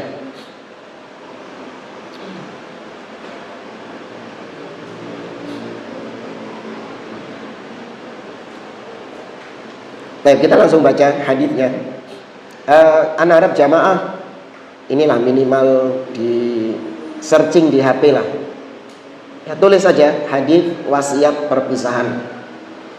Ya, insya Allah muncul.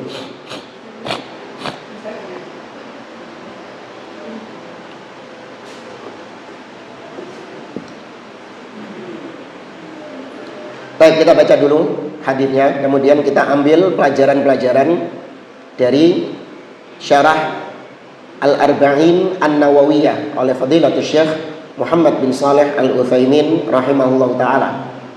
Ini ada di hadis Arba'in, ya, hadis Arba'in An-Nawawiyah, hadis nomor 28.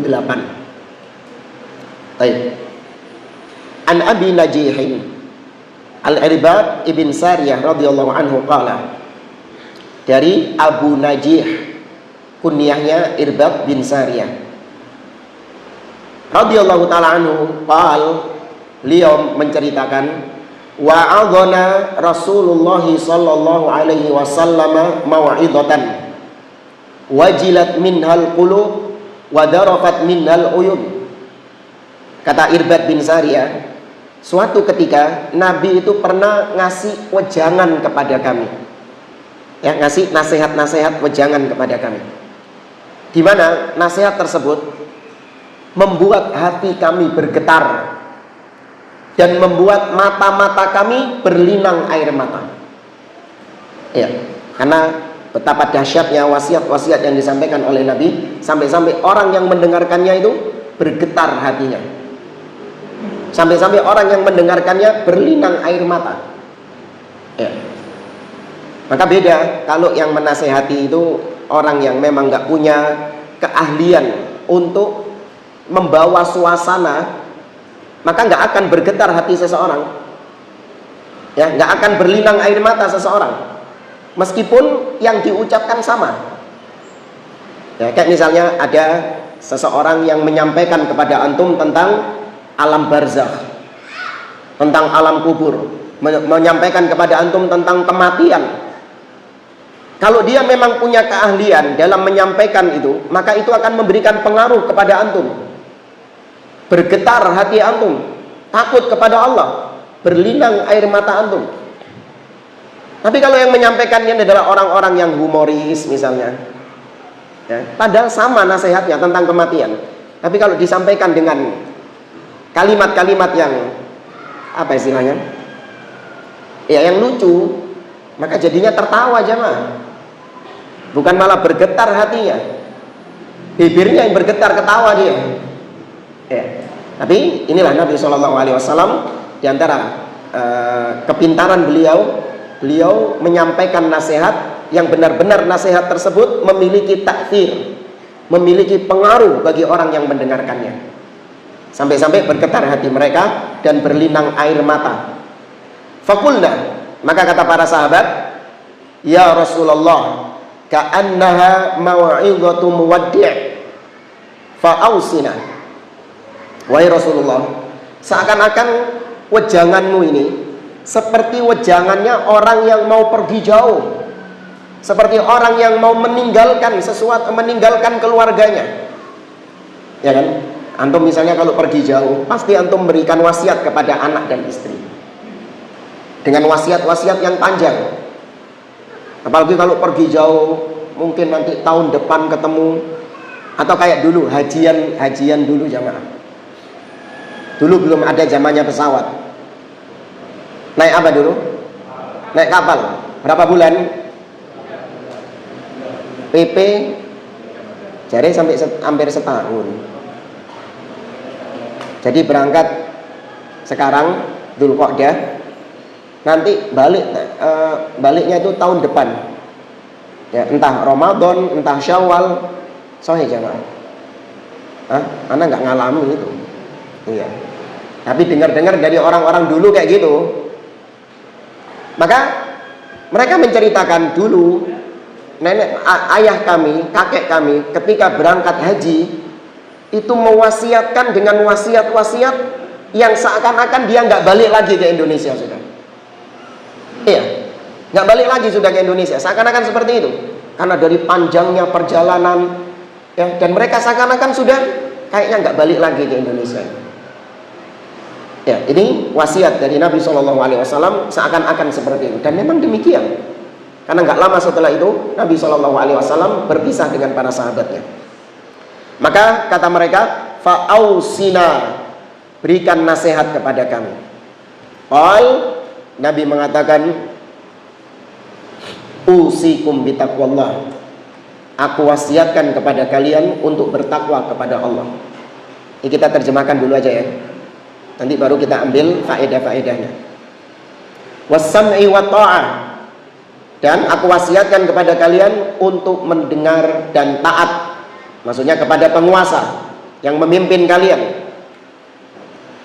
Wa in ta'ammara 'alaikum 'abdun, meskipun yang memimpin kalian adalah seorang budak.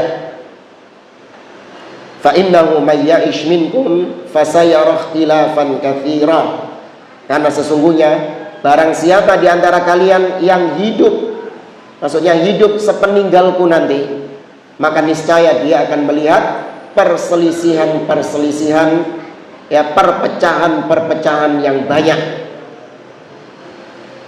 Kemudian Nabi mewasiatkan, fa'alaikum bisunnati, wajib atas kalian berpegang. Nah, ini istiqomahnya di sini. Wajib atas kalian berpegang di atas sunnahku, istiqomah di atas sunnahku, yaitu di atas ajaranku. Wa sunnatil khulafa'ir rasyidin al-mahdiyyin, dan sunnahnya para khulafa ar-rasyidin yang mendapatkan petunjuk dari Allah. Addu 'alaiha bin nawajid, gigit sunnah itu dengan gigi geraham kalian. Kemudian Nabi memperingatkan, wa iyyakum wa muhdatsatil umur, hati-hati kalian dari perkara-perkara yang baru di dalam agama. Fa inna kulla bid'atin dhalalah, karena setiap perkara yang baru yaitu bid'ah itu sesat. Ya, hadis hasan, diriwayatkan oleh Abu Dawud dan At-Tirmidzi. Baik, ikhwani fillah rahimani wa rahimakumullah, kita baca pelajaran-pelajaran yang kita petik dari hadis tadi. Ini sekali lagi kita ambil dari Syekh Muhammad bin Shalih Al-Utsaimin dalam syarah Al-Arba'in An-Nawawiyah. Yang pertama yaitu disyariatkannya memberi wasiat. Ya, dianjurkan untuk memberi wasiat. Sebagaimana tadi Nabi Ibrahim dan Nabi Yakub, mereka memberikan wasiat kepada anak-anaknya. Innallaha astafa lakumuddin fala tamutunna illa wa antum muslimun. Tuh, diberikan wasiat. Demikian juga Nabi SAW, dan wasiat seseorang itu tergantung dari kecondongan hatinya tatkala dia hidup. Kalau hatinya condongnya kepada harta, nanti sebelum meninggal wasiatnya juga berkaitan dengan apa? Harta. Ya. Tapi kalau hatinya itu condong kepada agama, condong kepada tauhid, condong kepada sunnah, maka wasiat yang akan dia ucapkan sebelum dia meninggal juga berkaitan dengan tauhid, berkaitan dengan agama. Ya, sebagaimana para nabi yang tadi kita kisahkan, karena mereka tauhidnya sudah kuat, mengakar kuat dalam hatinya, wasiatnya pun berkaitan dengan tauhid. Fala tamutunna illa wa antum muslimun. Apalagi ayat setelahnya dalam surat Al-Baqarah tadi, am kuntum syuhada id hadara yaqubal maut. Apakah kalian hadir ketika Nabi Yakub dalam kondisi sakaratul maut, menjelang kematiannya? Id qala li banihi, ketika Nabi Yakub berkata kepada anak-anaknya, ma ta'buduna min ba'di, wahai anak-anakku, apa yang kalian sembah setelah aku mati? Tuh. Tapi kalau orang yang condongnya ke harta, wahai anak-anakku, apa pekerjaan kalian setelah aku mati? Gitu. Ya. Bagaimana perusahaan pabrik ayah kalau aku mati, setelah aku mati? Gitu. Jadi karena para nabi, tauhid yang menjadi prioritas mereka, wasiatnya pun, pertanyaannya pun berkaitan dengan tauhid. Ma ta'buduna min ba'di, apa yang kalian sembah sepeninggalku nanti? Qalu na'budu ilahaka wa ilaha abaika Ibrahim wa Ismail wa Ishaq ilahan wahida wa nahnu lahu muslimun. Kami menyembah sesembahanmu wahai ayah, yaitu sesembahannya nenek-nenek moyangmu Ibrahim, Ismail, Ishaq, ilahan wahida, sesembahan yang satu, wa nahnu lahu muslimun, dan kami orang-orang yang berserah diri kepada sesembahan tersebut, yaitu Allah Subhanahu wa taala. Ya, maka disyariatkan bagi kita untuk memberikan wasiat. Kemudian yang kedua, di antara pelajaran dari hadis tadi, yaitu hendaklah orang yang memberikan nasihat tersebut antakuna mau'idatuhu mu'athiratan bi ikhtiyaril alfadil bi ikhtiyaril alfadil jazla al-muthira wa hadha ala hasabil mawdu'.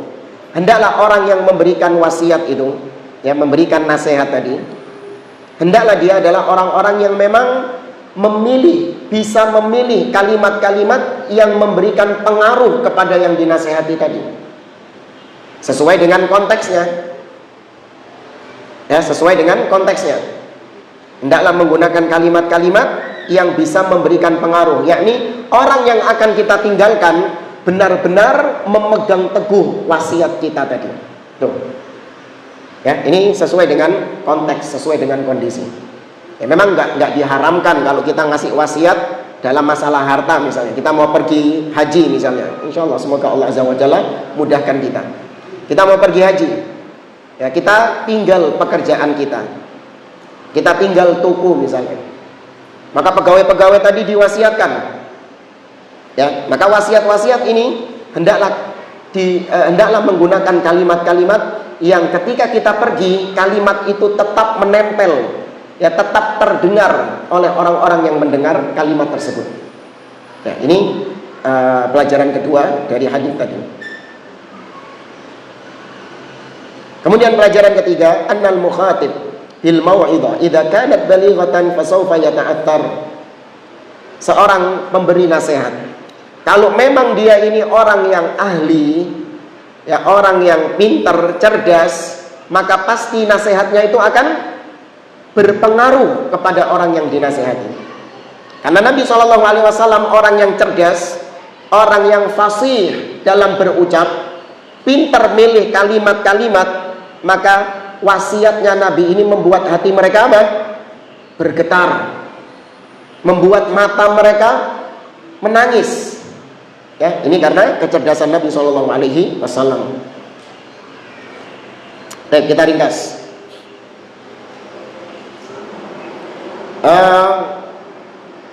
Di antara pelajaran dari hadis tadi yaitu talabul insan minal alim an yusiyahu. Disyariatkan bagi kita untuk tatkala berjumpa dengan orang alim, orang yang memiliki ilmu, untuk kita minta wasiat kepada dia. Ya, sebagaimana para sahabat minta wasiat kepada Nabi SAW. Ya. Kemudian diantara pelajaran juga bahwasanya sebaik-baik wasiat adalah wasiat bertakwa kepada Allah Subhanahu wa taala. Karena yang pertama kali disebutkan oleh Nabi dari wasiatnya apa? Alaikum bitaqwallah. Aku usikum bitaqwallah. Aku wasiatkan kepada kalian untuk bertakwa kepada Allah Azza wa Jalla.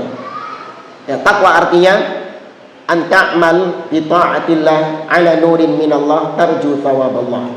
Yaitu engkau melaksanakan ketaatan-ketaatan kepada Allah di atas dalil, bukan ngarang-ngarang dalil, di atas dalil, dan kau melaksanakannya karena mengharapkan surga dari Allah. Juga takwa adalah wa antatruka maksiatallah ala nurin minallah takhafu iqaballah. Kau tinggalkan segala macam kemaksiatan kepada Allah. Kau meninggalkannya juga karena ada dalil larangan dari Allah, dan kau meninggalkannya karena engkau takut akan siksa Allah Subhanahu wa taala. Ya, maka sebaik-baik wasiat adalah takwa. Kemudian Nabi mewasiatkan as-sam'u wa ta'ah, mendengar dan taat kepada pemimpin kaum muslimin, meskipun yang memimpin adalah seorang budak. Ya, ini menunjukkan bahwasanya meskipun orangnya itu nggak layak jadi pemimpin, budak itu layak nggak jadi pemimpin? Nggak layak. Ya, yang layak adalah orang merdeka. Demikian juga yang layak adalah orang-orang yang dari garis keturunan Quraisy. Kata Nabi SAW, al-a'immatu fi Quraisy. Pemimpin itu dari kalangan Quraisy. Itu yang layak, yang ideal. Pemimpin yang layak adalah orang yang soleh, bukan orang yang fasik. Nah, itu pemimpin yang ideal. Namun jamaah, kalau ada seorang pemimpin, dia bukan orang yang merdeka, tapi dia dari kalangan budak. Dia bukan dari Quraisy, tapi dari bangsa lain. Dia bukan orang soleh, tapi orang fasik. Ya, bayangkan sifat-sifatnya seperti ini. Dia naik menjadi pemimpin, sampai pada tampuk kekuasaan, maka wajib untuk didengar dan ditaati. Wajib untuk diyakini sah kepemimpinannya. Ini akidah kita jemaah. Jangan dikatakan oh nggak sah. Kenapa? Karena pemimpin itu harus yang soleh baru kita taati. Inti kok kayak Syiah. Orang-orang Syiah kan gitu. Mereka mempersyaratkan pemimpin itu harus maksum, harus orang-orang yang nggak ada dosa, nggak ada kesalahan, sebagaimana imam-imam mereka, imam-imam khayalan mereka. Adapun ahlu sunnah tidak. Sepanjang dia muslim, ya, meskipun dia zalim, ahli maksiat, ya, nggak adil sama rakyatnya, sepanjang dia seorang muslim dan sudah sampai tampuk kekuasaan, terpilih menjadi seorang pemimpin, wajib didengar dan ditaati selama bukan apa? Selama perintahnya bukan kemaksiatan kepada Allah. Dalam hadis yang lain Nabi SAW mengatakan, alaikum bis-sam'i wa ta'ah fima ahabba wa kariha. Alal mar'il muslim as-sam'u wa ta'ah fima ahabba wa kariha. Wajib atas setiap muslim mendengar dan taat kepada pemimpin, baik perintah yang dia sukai atau perintah-perintah yang tidak dia sukai. Nah, ada perintahnya itu bukan maksiat, tapi kita nggak suka dengan perintah itu. Kayak apa? Kayak apa contohnya? Nggak usah jauh-jauh. Rambu-rambu lalu lintas. Itu kita sukai nggak? Jujur aja. Nggak kita sukai. Ngenteni suwe lampu merah. Ya, kita pengennya apa? Langsung aja yang kosong kok, apa-apa, langsung aja terabas. Itu nggak kita sukai. Tapi Nabi mengatakan wajib untuk ditaati. Karena berhenti di lampu merah ini maksiat bukan? Bukan maksiat. Berarti kalau bukan maksiat, wajib nggak ditaati? Wajib ditaati jemaah. Jadikan itu sebagai landasan kita. Ini cuma dalam masalah berkendara saja, enggak. Bukan cuma masalah berlalu lintas saja. Semua perintah pemimpin, kalau itu bukan maksiat, hukumnya wajib ditaati. Meskipun secara fikih hukumnya mubah. Taat rambu lalu lintas ini, kalau dalam hukum fikih, hukumnya apa? Mubah. Orang mau berhenti lampu merah, mau nerabas lampu merah, ada dalil yang melarang? Mau pakai helm, mau nggak pakai helm, mau lawan arus, mau apa lagi? Mau boncengan 5 sekalipun naik motor, ada dalil yang melarang? Hukumnya mubah, sah-sah saja. Tapi ketika diperintahkan oleh pemimpin, berubah mubah menjadi wajib. Berdasarkan hadis Nabi tadi, alal mar'il muslim as-sam'u wa ta'ah fima ahabba wa kariha. Baik perintah yang dia sukai ataupun yang tidak dia sukai. Illa an yu'mara bi maksiyah, kecuali kalau diperintahkan bermaksiat kepada Allah. Fa in umira bi maksiyah fala sam'a wa la ta'ah. Kalau diperintahkan bermaksiat kepada Allah, tidak boleh mendengar dan tidak boleh ditaati. Ya, ini panjang pembahasannya. Dan ini termasuk usul mendengar dan taat, ini termasuk diantara perkara usul sunnah, pokok-pokok sunnah, menjadi ciri khasnya ahlu sunnah jamaah. Ya, menjadi ciri khasnya ahlu sunnah, mendengar dan taat kepada pemimpin kaum muslimin. Baik, setelah itu Nabi SAW mewasiatkan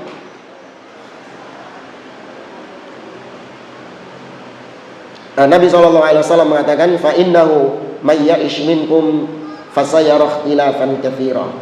Sesungguhnya barang siapa yang hidup sepeninggalku nanti, dia akan melihat perpecahan, perselisihan yang banyak. Ya, shadaqa Rasulullah SAW. Ya, setelah beliau wafat muncul kebid'ahan, muncul khawarij, ahli bid'ah pertama dalam sejarah. Di zaman siapa? Ali bin Abi Thalib radhiyallahu taala anhu. Muncul lagi Rafidhah, muncul Qadariyah yang menolak takdir, muncul Mu'tazilah, muncul Jahmiyah, muncul Murji'ah dan yang lain. Sampai di zaman kita sekarang berbagai macam pemikiran-pemikiran Islam yang mengotori akidah Islam itu. Ya. Ini ujian dari Allah. Munculnya ahli bid'ah seperti itu, kebid'ahan seperti itu, munculnya penyimpangan seperti itu dengan takdir Allah yang kauni, bukan yang syar'i, bukan. Allah tidak mensyariatkan bid'ah, tapi Allah takdirkan munculnya bid'ah tersebut dengan hikmah-hikmah yang Allah inginkan. Jadi jangan bilang ini kan takdir Allah, Ustaz. Allah yang mentakdirkan adanya kebid'ahan ini. Allah yang mentakdirkan adanya khawarij. Allah yang mentakdirkan adanya Syiah. Benar nggak? Benar. Terus gimana? Ya sudah, kita support saja mereka. Kita biarkan saja mereka. Kan itu takdirnya Allah. Wah, keliru sampean. Benar, itu takdirnya Allah, tapi itu takdir yang kauni. Allah tidak mencintai, tapi Allah menginginkan hikmah di balik itu. dengan adanya kebid'ahan tersebut, itu semakin menambah ujian kaum muslimin yang serius istiqomah di atas sunnah ini. Dengan adanya kebid'ahan tersebut, maka tersaring mana yang benar-benar dia komitmen di atas sunnah dan mana yang gak serius. Ya. Tadi belum kita sampaikan ya, seorang itu baru teruji kualitasnya yang tadi saya katakan terbuat dari baja atau dari apa? Kerupuk melempem, itu ketika masa-masa fitnah, ketika adanya ujian-ujian tersebut.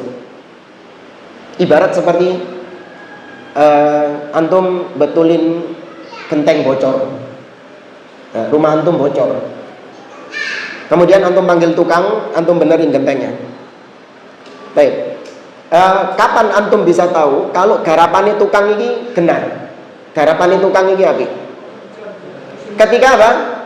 Ketika hujan, ketika musim kemarau seperti sekarang, antum nggak bakalan tahu garapannya api apa enggak. Gak digenek no beda. Ya kan? Bisa saja tukangnya cuma naik ke atas, wis pak, wis. Mari ngono mudun maneh terima duit. Bisa kan? Bisa. Tapi ketika hujan, apalagi hujan badai, itu baru teruji kualitas tukang itu. Api garapannya. Udan deres kok ngene gak bocor blas wala setetes wala ngerembes gak. Itu ketika hujan. Ya, maka dengan adanya kebid'ahan tadi, itu semakin menambah ujian bagi kaum muslimin, mana di antara mereka yang kuat bertahan di atas agama ini, tidak terombang-ambing dengan syubhat. Ya, dengan adanya kebid'ahan itu mengharuskan kita semangat belajar menuntut ilmu jamaah. Oh iya kan? Dengan adanya kebid'ahan itu kita jadi takut nggak? Takut. Nanti kalau saya kena fitnahnya Khawarij gimana ya? Kalau saya terseret bid'ahnya Syiah gimana ya?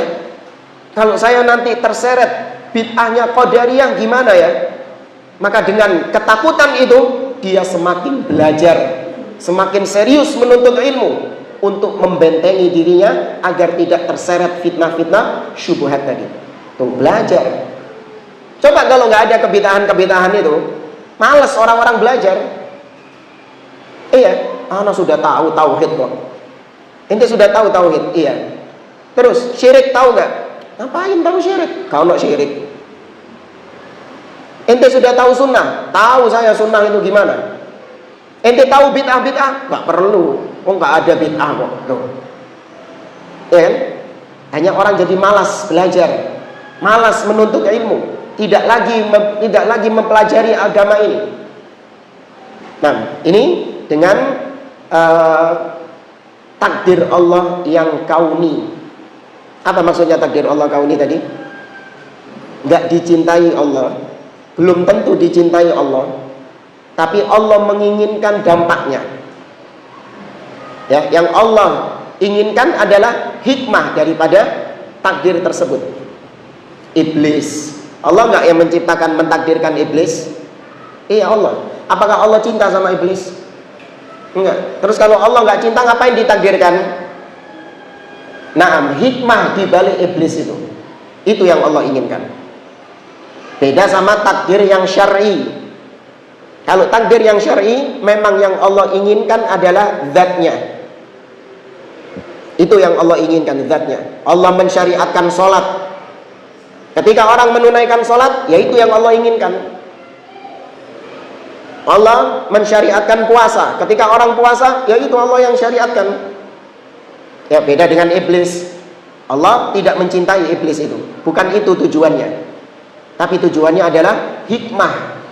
Dari iblis itu ada banyak kebaikan-kebaikan di belakangnya itu. Bingung nggak jemaah? Biasanya dipermisalkan dengan orang yang diamputasi. Orang kena penyakit diabetes, diamputasi dirijine, jarinya, kakinya. Amputasi adalah perkara yang dicintai atau dibenci? Dibenci. Tapi ketika dokter memutuskan untuk amputasi, bukan amputasinya yang diinginkan, yang dicintai, tapi yang diinginkan apanya? Dampak, efek daripada amputasi itu, yaitu hilangnya penyakit yang ada padanya. Ya. Baik, fa innahu man ya'ish minkum fasayara ikhtilafan katsira, baru kemudian fa'alaikum bisunnati wa sunnatil khulafa'ir rasyidin. Maka wajib atas kalian berpegang dengan sunnahku dan sunnahnya para khulafa'ur rasyidin. Ini Nabi memberikan tips. Karena Nabi menginformasikan, awas, nanti akan ada perpecahan umat Islam yang banyak, yang bikin seorang muslim bingung. Ndi yo sing bener ya. Kan gitu kan, orang-orang awam kan gitu.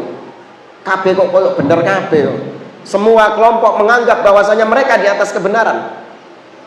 Terus apa tolak ukurnya? Kelompok ini, pemikiran ini, akidah ini dikatakan benar, ini. Nabi mengatakan, fa'alaikum bisunnati. Kalau kau ingin selamat dari terpecah belahnya umat Islam ini, pegang erat sunnahku. Sunnah di sini jangan diartikan fikih. Kalau dikerjakan dapat pahala, kalau ditinggalkan tidak berdosa. Jangan. Ya, kalau dipahami dengan fikih, pegang erat sunnahku. Maka yang dikerjakan sama dia cuman sholat qobliyah saja, ya, sholat ba'diyah, sholat wajib gak dikerjakan. Kenapa? Ahlus sunnah. Cuman ngerjain yang sunnah-sunnah saja. Poso mek Senin Kemis, ya, poso Daud, Ayyamul Bid. Ketika datang Ramadan nggak dikerjakan. Kenapa? Ahlus sunnah. Ya. Kalau yang puasa Ramadan itu ahlul wajib. Kayak gitu. Sunnah di sini artinya adalah agama yang dibawa oleh Nabi. Semuanya, baik akidahnya ataupun ibadahnya. Lo itu pegang itu. Bagaimana metode Nabi dalam memahami agama ini? Pegang erat kata Nabi. Kemudian dan sunnahnya para khulafa'ur rasyidin, yakni Abu Bakar, Umar, Utsman. Mereka mempresentasikan para sahabat secara utuh. Ya, karena khulafa'ur rasyidin adalah maskotnya para sahabat, simbolnya para sahabat. Mereka lah para sahabat yang terbaik menurut ijma', kesepakatan kaum muslimin. Ya, generasi terbaik Abu Bakar sesuai dengan urutan kekhalifahan itu. Ya, manusia terbaik sepeninggal Nabi Abu Bakar, Umar, Utsman, Ali bin Abi Thalib radhiyallahu taala anhu. Ya, maka ikuti sunnah mereka, ikuti akidah mereka, ya, ikuti bagaimana mereka memahami dalil. Ini pentingnya kita mengikat pemahaman dengan pemahaman para sahabat. Karena kalau hanya berdalilkan dengan Al-Quran dan Sunnah saja tanpa dengan pemahaman para sahabat, maka akan menjadi liar dalam memahami agama ini. Ini kasih contoh ya. Ahlul bid'ah, mereka semuanya itu pasti punya dalil untuk mendukung kebid'ahan mereka. Nggak ada ahlul bid'ah yang nggak punya dalil. Sesesat-sesatnya ahlul bid'ah, pasti mereka memiliki dalil, baik dari Al-Quran ataupun Sunnah. Contoh yang paling ngawur sudah, Ahmadiyah. Nggak tahu Ahmadiyah? Siapa nabi yang mereka klaim? Mirza Ghulam Ahmad. Kalau antum pikir mereka ini nggak punya dalil, Ustaz, ketika menetapkan Mirza Ghulam Ahmad jadi nabi, yakin mereka nggak punya dalil menurut antum? Padahal ada dalilnya, yaitu firman Allah dalam surat As-Saff ayat ke-6 atau ke-7, nanti dicek. Allah mengatakan, wa idh qala Isa bin Maryam ya bani Israel inni rasulullahi ilaikum musaddiqan lima baina yadayya minat taurah wa mubashiran bi rasulin ya'ti min ba'di ismuhu Ahmad. Kata Nabi Isa kepada Bani Israel, wahai Bani Israel, aku adalah Rasul yang Allah utus kepada kalian, yang membenarkan kitab Taurat yang ada di tangan kalian. Dan aku datang memberikan kabar gembira kepada kalian akan datangnya seorang Rasul sepeninggalku, namanya Ahmad. Ya, itu Mirza Ghulam Ahmad. Tuh, ada dalilnya. Makanya jangan terkecoh dengan orang yang berdalil. Kan dia ada dalilnya, Ustaz. Iya, semua bisa berdalil. Jangan tertipu. Ya, jangan tertipu dengan retorika orang yang berdalil. Imam Bukhari meriwayatkan di dalam sahihnya nomor 4300 sekian, pojok kiri, atas, kanan, bawah. Jangan tertipu dengan orang-orang seperti ini. Tapi lihat apakah para sahabat memahami dalil seperti dia. Itu. Nih tolak ukur kita. Kalau cuman qala Allah, qala Rasul, kabeh iso. Tapi yang jadi pertanyaan, apakah para sahabat memahami ayat itu seperti yang kau pahami atau tidak? Ya enggak? Ada enggak para sahabat yang memahami tadi ayat tadi, ismuhu Ahmad, itu adalah Mirza Ghulam Ahmad? Abu Bakar, Umar bingung kabeh sopo Mirza Ghulam Ahmad. Nah, ada yang memahami seperti itu. Sebagian orang melegalkan peringatan hari lahir Nabi Muhammad SAW. Mereka bawakan dalil-dalil dari Al-Quran dan Sunnah. Di antara dalil yang populer mereka bawakan bahwasanya Allah Subhanahu wa taala berfirman, "Wa ma arsalnaka illa rahmatan lil alamin."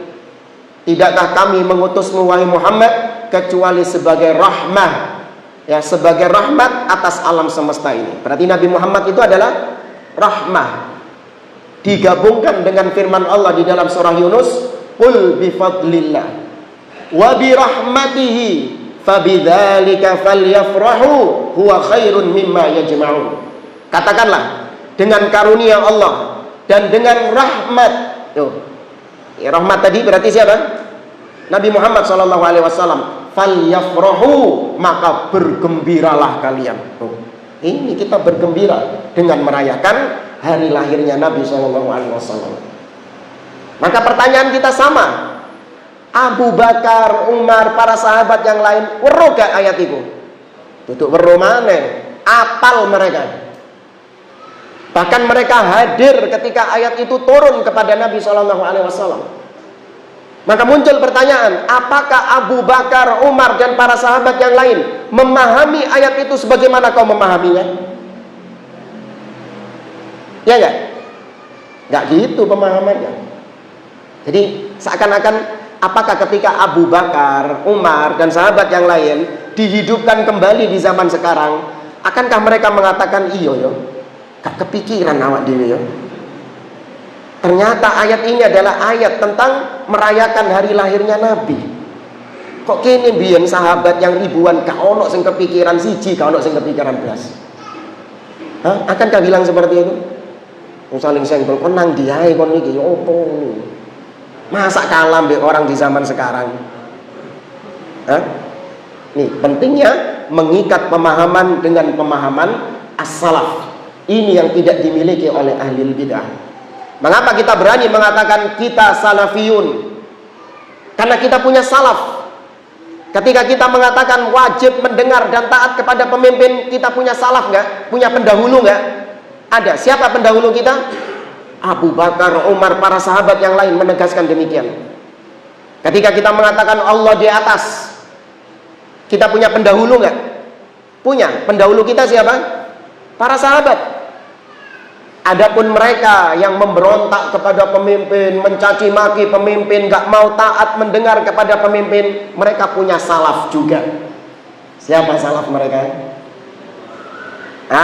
Yang memberontak di zaman Utsman? Bukan. Ini lebih Abdullah bin Sabah, tuh salafnya itu. Yang pertama kali mengadakan demo di dalam sejarah Islam, Abdullah bin Sabah. Kalau di demo-demo mengatasnamakan demo Islami, nah salafmu adalah Abdullah bin Sabah. Ya, adapun kita mendengar dan taat kepada pemimpin, salaf kita adalah para sahabat Nabi SAW. Makanya kita berani mengatakan kita salafiyun karena kita punya salaf. Ya.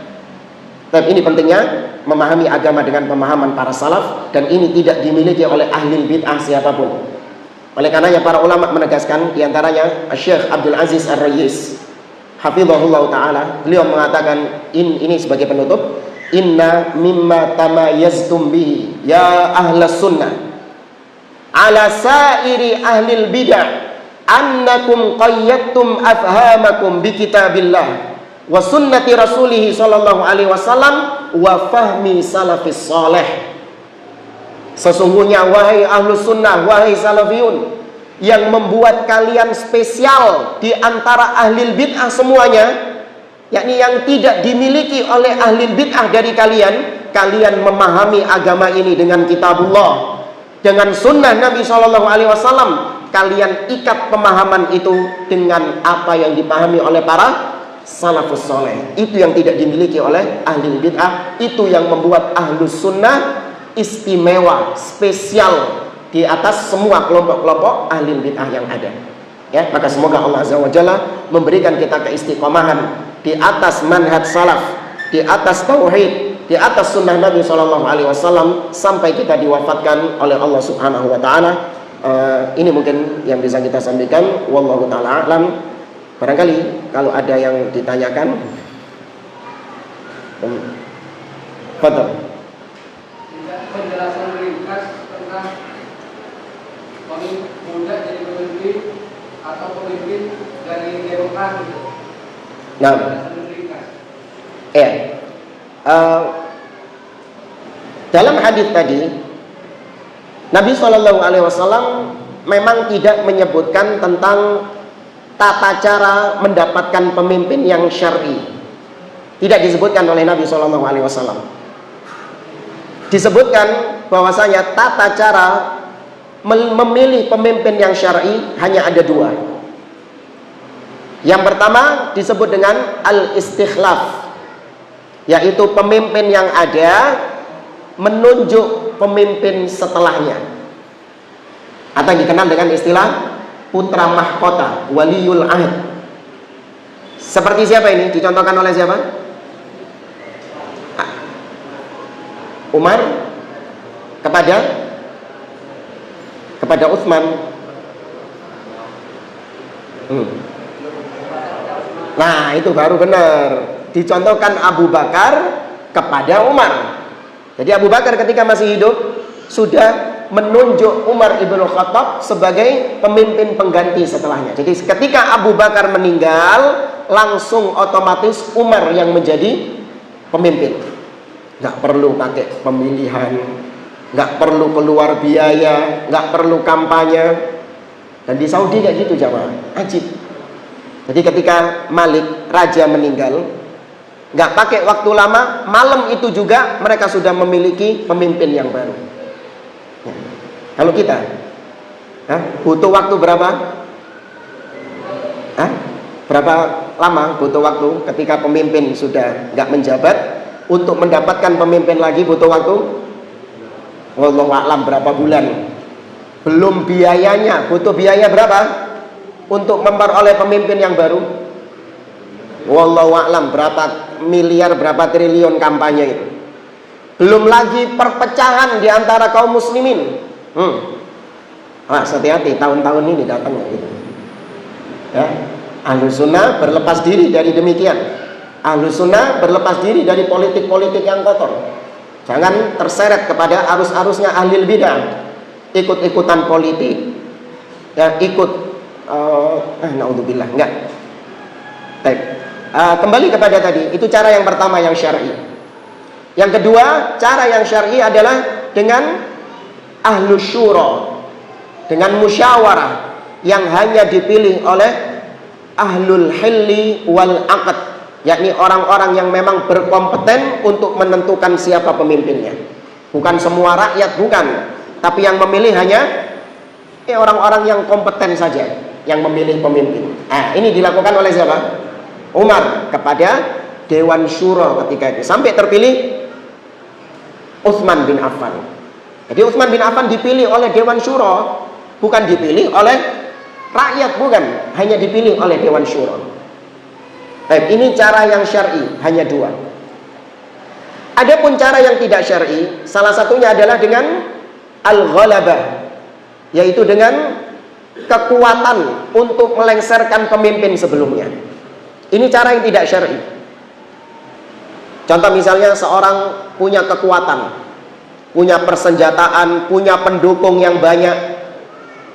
Akhirnya dia melakukan gerakan-gerakan memberontak kepada pemimpin yang sudah ada sekarang, sehingga berhasil direngserkan dia yang menjadi pemimpin yang baru.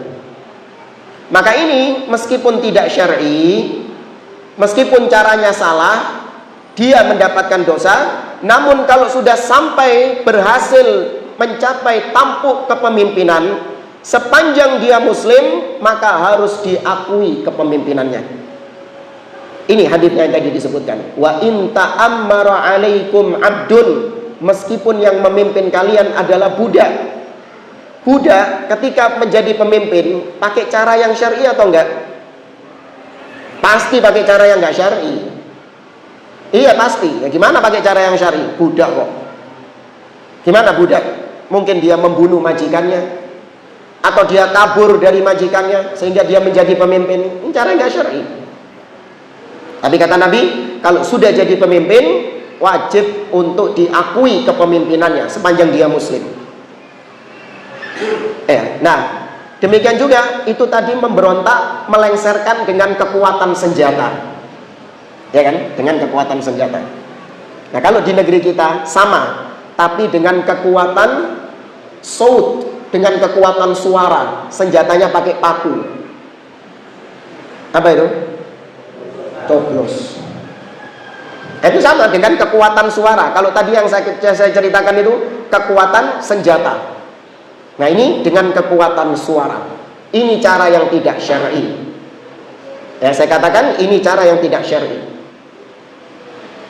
Namun ketika sudah muncul, sudah terpilih seorang pemimpin, siapapun dia, sepanjang dia muslim, harus diakui kepemimpinannya. Harus kita membaiatnya. Baiat nggak harus jabat tangan ya. Baiat itu artinya kita menganggap dia waliul amr, yang terikat ayat-ayat dan dalil-dalil tentang wajibnya taat mendengar kepada pemimpin. Itu adalah dia, orang itu ya. Kalau kita sekarang siapa? Pak Jokowi, Alhamdulillah. Tapi itu wallahu a'lam. Waalaikumsalam.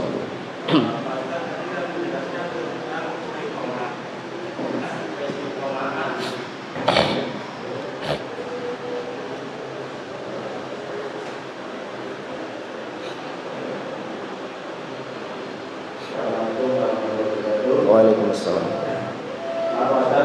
Daripada menjelaskan tentang istiqomahan, Rasulullah menggunakan istiqomah jalan.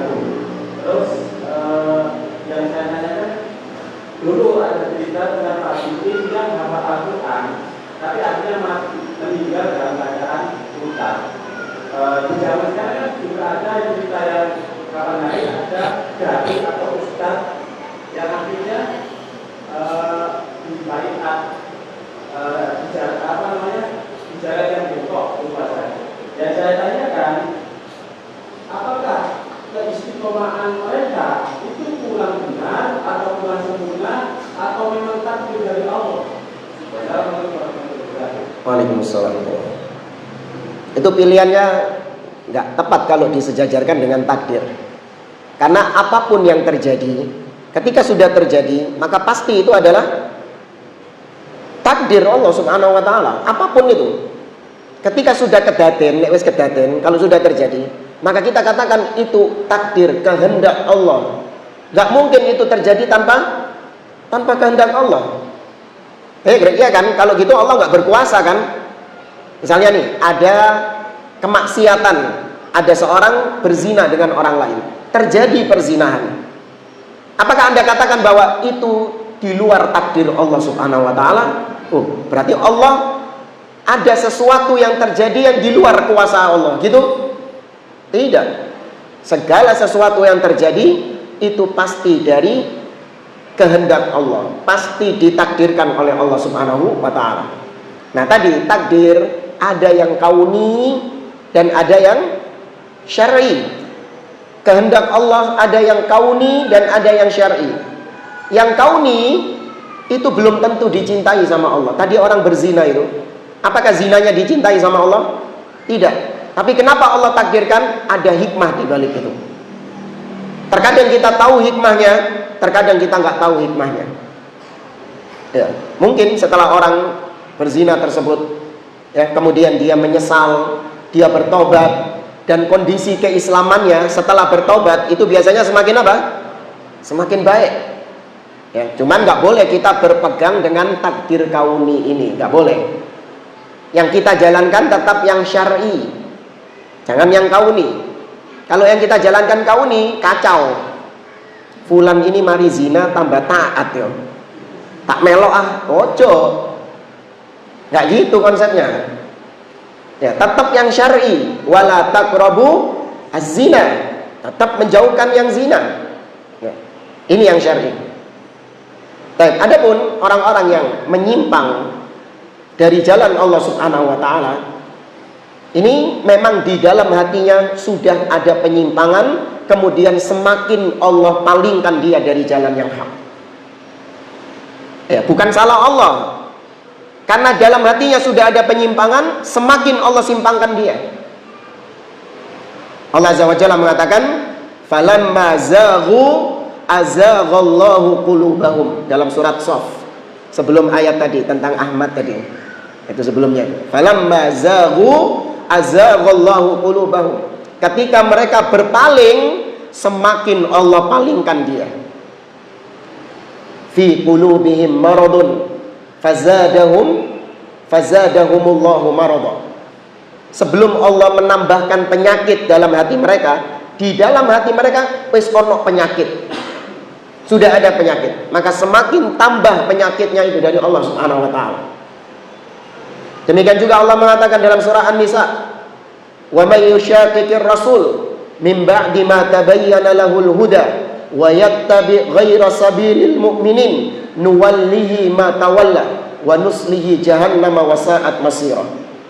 Barang siapa yang menentang Rasul, karena kira nggak ada orang Muslim yang mengatakan aku menentang Rasul. Ada yang bilang kayak gitu? Nggak ada. Tapi menentang Rasul adalah dengan menyelisihi sunnahnya, alias jatuh dalam kebid'ahan. Wa yattabi' ghaira sabilil mu'minin. Lihat kata Allah. Dan dia mengambil jalan selain jalannya orang-orang beriman. Siapa yang dimaksud orang beriman dalam ayat ini? Ketika ayat ini turun, siapa yang dikatakan orang-orang beriman? Para sahabat. Dia mengambil jalan lain selain jalannya para sahabat. Dia mengambil cara beragama lain selain cara beragamanya para sahabat. Apa kata Allah? Nuwallihi ma tawalla. Kami biarkan dia berpaling kemanapun dia berpaling. Dibiarkan sama Allah Subhanahu wa taala. Dan di akhirat, wa nuslihi jahannam, kami masukkan dia ke dalam neraka jahanam. Ya, makanya kita kalau jatuh dalam perbuatan dosa, atau kita ya bermaksiat kepada Allah, atau kita menyimpang sedikit saja dari jalan salaf, kita bertaubat kepada Allah, minta kembali kepada Allah. Karena semakin menyimpang, lama-kelamaan penyimpangannya semakin apa? Semakin jauh. Kalau nggak segera balik, maka penyimpangannya itu semakin jauh, dan terus berkembang. Namanya bid'ah itu jamaah. Nggak langsung besar. Bid'ah itu dimulai dari yang apa? Yang kecil. Penyimpangan dimulai dari yang kecil. Antum tahu kisah Abdullah bin Mas'ud ketika mengingkari orang-orang yang zikir pakai kerikil-kerikil. Nah, dengar kan kisahnya kan? Ya, Abdullah bin Mas'ud marah, mengatakan bal uddu sayyi'atikum, hitung dosa-dosa kalian. Ya, kata Abdullah bin Mas'ud, a'innakum ala millatin hiya ahda min millati Muhammad au muftatihu babi dhalalah. Apakah kalian menganggap bahwasanya kalian lebih di atas petunjuk daripada Nabi Muhammad SAW, atau memang kalian sengaja membuka pintu-pintu kesesatan? Yang zikir pakai kerikil itu. Ya, kabbiru mi'ah, bertakbirlah 100 kali. Allahu akbar, Allahu akbar, Allahu akbar. Itu tahu nggak? Dari bid'ah yang kecil itu, kemudian di zaman Ali bin Abi Thalib jadi apa yang zikir pakai kerikil-kerikil itu? Jadi apa? Jadi Khawarij, memerangi Ali bin Abi Thalib. Bayangkan di perang Nahrawan. Antum bisa mikir, kok iso Ustaz? Dari zikir-zikir pakai kerikil bertransformasi menjadi Khawarij yang mengkafirkan Ali bin Abi Thalib. Tuh bayangkan, menantunya Rasul sallallahu alaihi wasallam. Sepupunya Rasul sallallahu alaihi wasallam dikafirkan, bahkan diperangi dari zikir-zikir yang pakai kerikil itu. Kok bisa? Ya demikian bid'ah. Ya, semakin ke sana, semakin jauh dia dari jalan Nabi Shallallahu Alaihi Wasallam. Maka jangan dianggap bid'ah kecil itu remeh. Alah Ustaz, kan cuman salam-salaman tok setelah sholat. Itu kan bid'ah kecil. Iya. Pertama kau tolerir bid'ah yang kecil. Lama-kelamaan kau akan mentolerir bid'ah yang lebih besar daripada itu, sampai kau pada taraf kekufuran. Imam Al-Barbahari mengatakan, wahdhar sigharul muhdatsat fa inna sigharul bid'ah ta'udu hatta tasira kibara. Hati-hati kalian dengan bid'ah yang kecil, karena bid'ah yang kecil lama-kelamaan akan menjadi bid'ah yang besar, sampai kata beliau pada akhirnya sampai dia kufur kepada Allah Subhanahu wa taala. Ya, na'udzubillah. Wallahu a'lam bishawab. Cukup. Baik. Saya kira ini yang bisa saya sampaikan. Semoga Allah Azza wa Jalla menjadikan kita istiqamah di atas manhaj yang hak ini, dan semoga Allah menjauhkan kita dari berbagai macam fitnah-fitnah syubhat dan fitnah-fitnah asyahawat. Aku qouli hadza wa sallallahu wa baraka ala nabiyyina Muhammad wa ala alihi wa sahbihi ajma'in. Wa akhiru da'wana alhamdulillahi rabbil alamin. Assalamualaikum warahmatullahi wabarakatuh.